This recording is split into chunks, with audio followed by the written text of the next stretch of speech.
Hi, I'm Councillor Beth Davidson. I'm a councillor with the Surf Coast Shire, and I'm appointee to the Otway Landscape Community Council. And the Otway Landscape Community Council is a council made up of community members to talk about or to develop ways of engaging with our community about the rollout of and implementation of the Greater Otway National Park. We've felt it was really important that there'd be a lot of opportunities for people who use the park, who have an interest in the park, who live within the park, for them to have input into the management plan. And so our council has worked together to ensure that there's the best ways we can of engaging people in that process. Who set up the group in the beginning? What was? It's a government-appointed council that has representatives from a whole range of different groups across the Otways, and I was appointed as a representative from this end of the Otways. Okay. Can you explain to date how you're been involved and what you've been working on?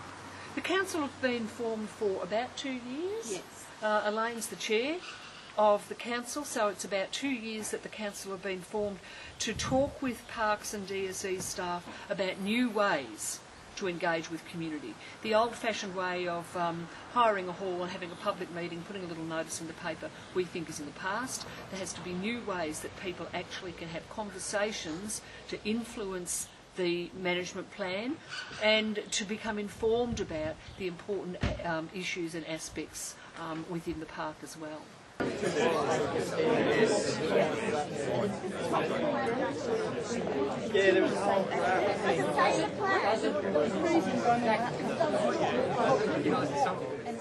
see the consultation today, the open house here at Anglesea, and it's been preceded by one at Jellybrand on Wednesday night and last Sunday at Apollo Bay. It's a different way of communicating with the broader community about the intent of the draft plan for the management plan for the Greater Otway National Park. And so inside we've got stations of information that are of particular relevance to users of the park, as well as stations on conservation and biodiversity issues. And people can take as much out of this or as little as what they want. There's an opportunity to put in a formal submission today. They can register a comment on our graffiti board. They can take part in a consultation discussion with the facilitators that we're using today, and they can register for more information. So it's a different way of consulting with the community than Parks Victoria and DSE has done in the past. And you can tell by the attendance over the 3 sessions that people like this. People like to find out more information and want to be consulted. And we think this is a very robust process. So we've been pleased as the Otways Landscape Community Council to advise DSE and Parks Victoria about a new way of consulting with the broader community. And we think in the end we'll end up with a better product, which will be the final management plan as a result.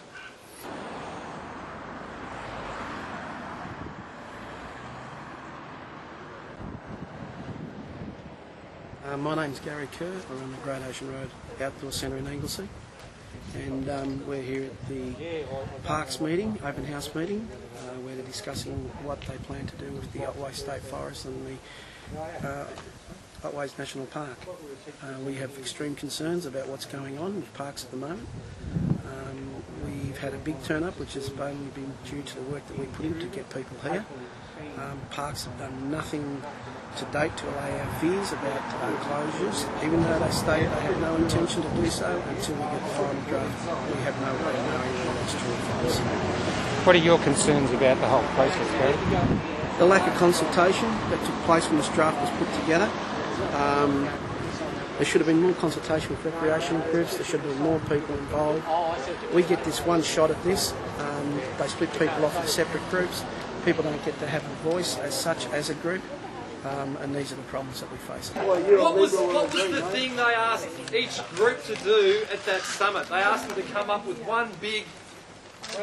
Alright, well, in the spirit of the 2020 summit, your table has had a chance to discuss lots of issues, of which I'm sure there's plenty.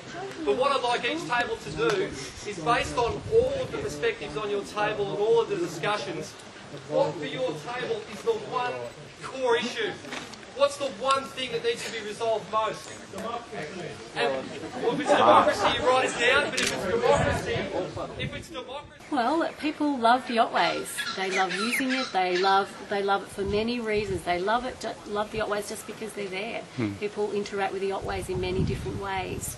And of course, whenever a draft management plan comes out, you're going to hit some pressure points with some user groups and others who want to see other places in the Otways used for their particular recreational pursuit. So it was always going to be an interesting and robust discussion, but we want that. We want people to have a say. That's the whole idea of it. If we didn't want people to have a say, we wouldn't be running a robust consultation like this. And we found it very interesting, challenging, because unfortunately there's been some misinformation circulated about the plans, but we're hopeful that people that have taken part in this consultation will actually go away quite satisfied that they can have an input into the process, and the final plan will be reflective of their views.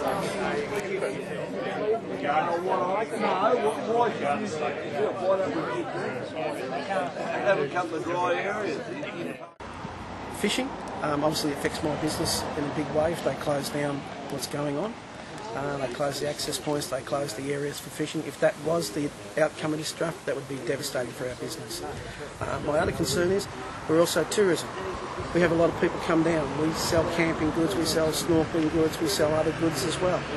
Tourism in the whole is going to be affected by what's going on here if this is a negative result. It's up to parks to ensure it isn't a negative result and that we get a positive out of this and that everyone's happy.